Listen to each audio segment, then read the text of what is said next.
আসসালামু আলাইকুম রহমতুল্লাহি ওবরকাতুহু। সম্মানিত দর্শক, ২০০৮ সন থেকে মূলত আমি মিডিয়ার সঙ্গে জড়িত একজন রাজনৈতিক কর্মী হিসেবে। রাজনীতির পাশাপাশি লেখালেখি করে আসছি এবং টেলিভিশন সভা সমিতি সেমিনারে বক্তব্য দিয়ে আসছি। আমার এই যে ২০০৮ থেকে আজ পর্যন্ত এই যে সময়কাল, প্রায় প্রতিদিনই আমার বক্তব্য টেলিভিশন স্ক্রিনে থাকে, মোবাইল স্ক্রিনে থাকে। তারপর আমার যে লেখালেখিগুলো এগুলো পত্রপত্রিকায় থাকে প্রায় প্রতিদিনই। আমার এই লেখালেখি আমি সবাইকে সমালোচনা করেছি। সেখানে আওয়ামী লীগ যখন ছিলাম, প্রধানমন্ত্রী শেখ হাসিনাকে নিয়ে সমালোচনা করেছি, নিষ্ঠুর সমালোচনা। কেমন সমালোচনা? যেমন ধরুন, বলেছি যে প্রধানমন্ত্রীর কোনো চেইন অফ কমান্ড নেই ২০০৯ সালে। এবং সে সকল আবার সমালোচনা জাতীয় দৈনিকগুলো, তাও যেন তেন নয়, যুগান্তর, প্রথম আলো, এ সকল পত্রিকা একেবারে ব্যানার হেডলাইন, এমপি রনির অভিযোগ প্রধানমন্ত্রী শেখ হাসিনার চেইন অফ কমান্ড নেই। তারপর মন্ত্রীদেরকে নিয়ে সমালোচনা করেছি, নিষ্ঠুর সমালোচনা। সেই সমালোচনা দীপুমণি বলেন, স্বরাষ্ট্রমন্ত্রী মহিউদ্দিন খান আলমগীর বলেন, অর্থমন্ত্রী আব্দুল মুহিত বলেন, সবাইকে, শাহজাহান খান ছিলেন, মানে যাদের হাতে ক্ষমতা ছিল, পাওয়ার ছিল, তাদেরকে যেভাবে সমালোচনা করেছি, নির্মম এবং নিষ্ঠুরভাবে সমালোচনা করেছি। আবার বিরোধী দলীয় যারা নেতা ছিলেন, সেটা জামাতের আমির বলেন, জাতীয় পার্টির এরশাদ সাহেব বলেন, তারপর বিএনপির বেগম খালেদা জিয়া, তারেক রহমান সাহেব, আমি বলেছি, আমার মতো করে আমি বলেছি সবসময় এবং সর্বোচ্চ পর্যায়ে বলেছি এবং এখনও কিন্তু বলে যাচ্ছি। কিন্তু আমি কখনোই বিচার বিভাগ নিয়ে, বিচারপতিদেরকে নিয়ে, প্রধান বিচারপতি নিয়ে, সিটিং প্রধান বিচারপতি নিয়ে, তারপর সেনাবাহিনী নিয়ে, এমনকি একজন সেনা সদস্য নিয়ে কখনো নেতিবাচক কোনো কথা বলিনি। মাঝে মধ্যে রিটায়ার হওয়ার পরে দু একজন, যেমন বিচারপতি এস.কে. সিনহা, উনি চলে যাওয়ার পর তাকে নিয়ে কথা বলেছি। এটা মানবিকভাবে তার পক্ষে বলেছি, সাধারণত বিপক্ষে আমি বলিনি। আবার জেনারেল আজিজ নিয়ে, বেনজিরকে নিয়ে কথা বলেছি। কিন্তু যতদিন জেনারেল আজিজ একটা পোর্টফোলিওতে ছিলেন, আমি তাকে নিয়ে কথা বলি। অনেকে হয়তো বলতে পারেন যে ভয়ে বলেননি। আরে বাবা, যেখানে শেখ হাসিনাকে নিয়ে আলোচনা করেছি, সেখানে জেনারেল আজিজ কে? জেনারেল আজিজ যখন বিজেপির চিফ ছিলেন, তখন আমি সংসদ সদস্য, একজন মেজর জেনারেল, এবং he was bound to salute me and he did it. আমি অন্য সাধারণ সংসদ সদস্যের মতো ছিলাম না যে একজন ডিপ্টি সেক্রেটারি পিছিয়ে পিছিয়ে ঘুরেছি। এখানে দেখা যাচ্ছে সরকারের সচিব থেকে শুরু করে মেজর জেনারেল পর্যায়ের যারা লোকজন আছে, তারা আমার প্রাপ্য সম্মান আমাকে দিয়েছেন বা দিতে বাধ্য হয়েছেন। তো কাজেই ওনাকে নিয়ে সমালোচনা করা আমার জন্য কখনো সমস্যা ছিল না। বা এখন জেনারেল ওয়াকার ছিলেন। এখন দেখুন, ২০০৯ সনে আমি সংসদ সদস্য ছিলাম। My designation is as per parliamentary form of government equivalent to prime minister. শুধুমাত্র আমরা সংসদে, উনি ফার্স্ট গার্ড বা ফার্স্ট বয়, আমি ওই একই ক্লাসের ছাত্র, এতটুকু পার্থক্য। যে প্রোটোকল ওয়ারেন্ট অফ প্রেসিডেন্স দেখানো হয়, সেখানে সংসদ সদস্যের ওয়ারেন্ট অফ প্রেসিডেন্স ১৩ নম্বর। কিন্তু এটা ঠিক নয়। সংসদীয় গণতন্ত্র যদি আপনি ধরেন, ইংল্যান্ডে যদি যান, তাহলে একজন সংসদীয় গণতন্ত্রের সংসদ সদস্যের মর্যাদা প্রধানমন্ত্রীর সমপর্যায়ের। প্রধানমন্ত্রী তাকে ডাকেন প্রিয় সহকর্মী, ডিয়ার কলিগ। আর সংসদ সদস্য প্রধানমন্ত্রীকে বলেন প্রিয় কলিগ। সেখানে সেনাবাহিনী প্রধান বলেন, কিংবা অন্য যে কোনো গুরুত্বপূর্ণ পদ বলেন, চিফ জাস্টিস বলেন, এটা সংসদ সদস্যের উপরে নয়, গণতান্ত্রিক বিধি ব্যবস্থাতে। কিন্তু আমাদের দেশে এরশাদ জামানাতে একটা প্রোটোকল করে এই জিনিসগুলো করা হয়েছে। এটা স্বৈরতান্ত্রিক একটি ব্যবস্থাটা। আমি যেহেতু জনগণের ভোটে নির্বাচিত হয়েছিলাম, সেহেতু সবসময় সেই জনগণের সমর্থন এবং পাবলিক ফিগার, ওই ইমেজটা বজায় রাখার চেষ্টা করেছি। এবং সেই কারণে হলো কি, নির্বিবাদে নিশ্চিন্তে বহু ক্ষমতাধর মানুষকে নিয়ে সমালোচনা করেছি।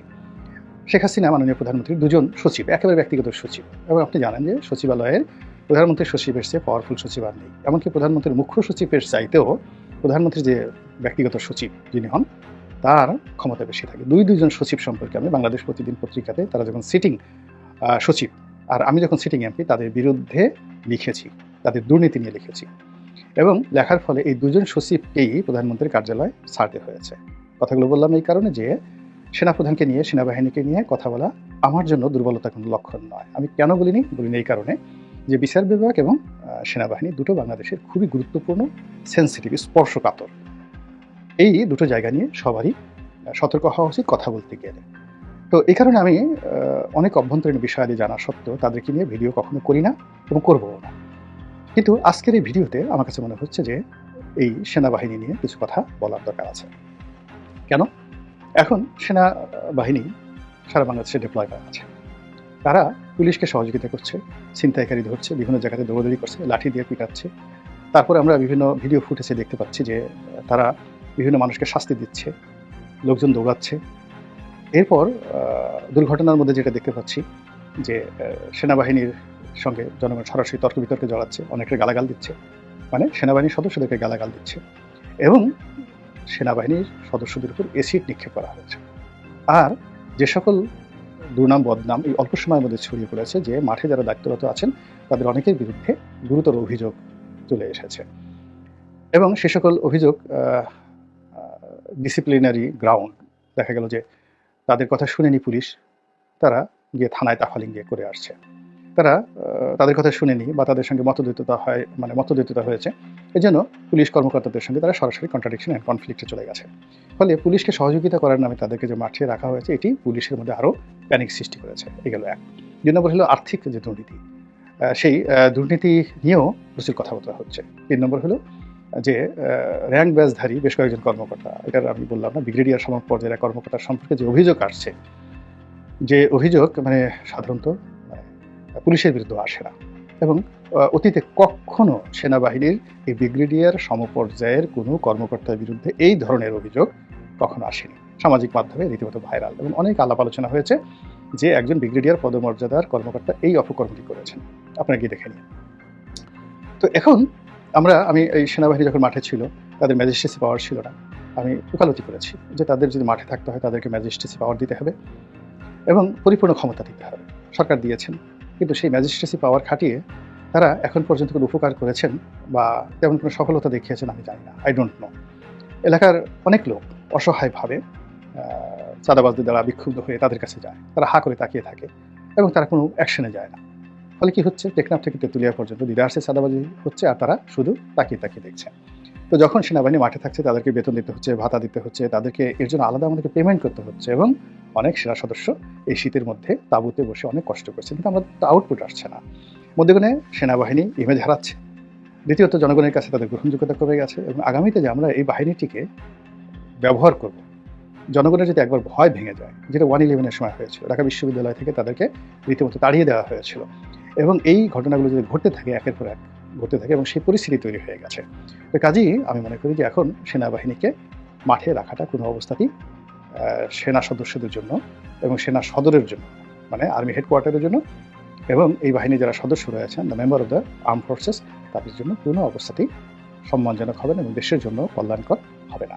তবে হ্যাঁ, সরকার যদি মনে করে যে না তাদের থাকা উচিত, তাহলে জরুরি অবস্থা জারি করেন, মার্শাল্লাহ যেটা পূর্ব মুহূর্তে যেটা জরুরি অবস্থা হয়েছে সেটা জারি করেন, এবং সেনাবাহিনীর কর্মকর্তাদেরকে কোর্ট পরিচালনা করার জন্য, কোর্ট মার্শাল করার জন্য তাদেরকে সুযোগ দিয়ে দেন, সামরিক আদালত বসবে এবং সেখানে তারা তাদের মতো দায়িত্ব পালন করবে, এবং যারা এই দায়িত্ব পালন করতে পারবে না আপনি তাদেরকে শাস্তি দেবেন, কিন্তু এখন তো তাদেরকে কোনো অবস্থাতেই কোনো কাজের জন্য শাস্তির আওতায় আনা যাচ্ছে না, সদরও পারছে না এবং সরকারও পারছে না, মধ্যখানে তারা এই কাজগুলো করছে। এখন সরারদি উদ্যানে ফেন্সিডিল খাচ্ছে, সরারদি উদ্যানে গাঁজা খাচ্ছে, এখন গাঁজা ধরার জন্য পুলিশ যাচ্ছে না এবং সেখানে সেনা সদস্যদেরকে পাঠানো হচ্ছে। এখন সেনা সদস্যরা যারা আছেন তারা ডাইরেক্ট গুলি করার জন্য, তারা লাঠি নিয়ে মারামারি করার জন্য কোনো অবস্থাতে উপযুক্ত না। আপনি দেখেন তাদের যে বুট, তারপর তাদের যে পোশাক, এরপরে তাদের ঘাড়ের যে একটা বন্দুক, ওই বন্দুকের ওজন কোনো বন্দুকের ওজন তো 20 কেজির উপরে, 20 কেজির একটা বন্দুক, মাথায় এরকম একটা হেলমেট, তারপরে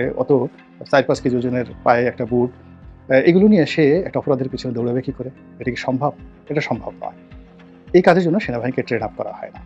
তো যা হোক, সেনাবাহিনীকে এই যে মাঠে যে আপৎকালীন সময় দেওয়া হয়েছিল, এখন সেটার ফলে আমাদের না ট্রাফিক ব্যবস্থার উন্নয়ন হয়েছে, না আইনশৃঙ্খলার উন্নতি হয়েছে, বরং অনেক কিছু অবনতি হয়েছে, এবং তার সঙ্গে সঙ্গে বাংলাদেশ সেনাবাহিনীর যে একটা মানে ঐতিহ্যবাহী রেপুটেশন ছিল, নেম ছিল, ফেম ছিল, এই পুরো জিনিসটি রীতিমতো মুখ থুবড়ে পড়েছে। এবং এই অবস্থায় যদি আরও কিছুদিন চলতে থাকে, তাহলে এখন পুলিশকে যেভাবে মানুষ ঠাট্টা করে ঠোলা ডাকে, তখন সেনাবাহিনীকেও এই বাঙালি কিন্তু সবসময় দেখবে যে টিটকারি করতে, মানে যাকে বলে বাংলাদেশের লোকের কোনো অভাব নাই, তারা যে কোনো একটা নামের বিকৃতি করবে এবং বড় বড় মানুষকে উলঙ্গ করবে, ক্যারেক্টার অ্যাসাসিনেশন করবে। আপনি হাসিনাকে নিয়ে করেছে, খালেদাকে নিয়ে করেছে, এখন ইউনূস সাহেবকে নিয়ে এমন সব আজে বাজে জিনিস এখন ইন্টারনেটে ছেড়ে দিয়েছে। ইউনূস সাহেব নাচতেছেন, ইউনূস সাহেব গাইতেছেন, মানে কী না হচ্ছে। এটা হলো আমাদের দেশের একটা চিরাচরিত ফ্যান্টাসি, যারা যে কোনো মানুষকে নিয়ে এরকম ঠাট্টা করে। আপনি যাত্রাপালায় গিয়ে দেখবেন যে ওই যাত্রা গানের সময় যে প্রায় হতো আমাদের ওই সময়টাতে, বাঘ সেজে, মানুষ বাঘ সাজতো, বাঘ সেজে এসে সে হম্বিতম্বি করতো, বিড়ালের মতো আচরণ করতো। এরকম মানে বড় বড় চরিত্রকে হাস্যকর চরিত্রে পরিণত করার জন্য এই বাঙালির কোনো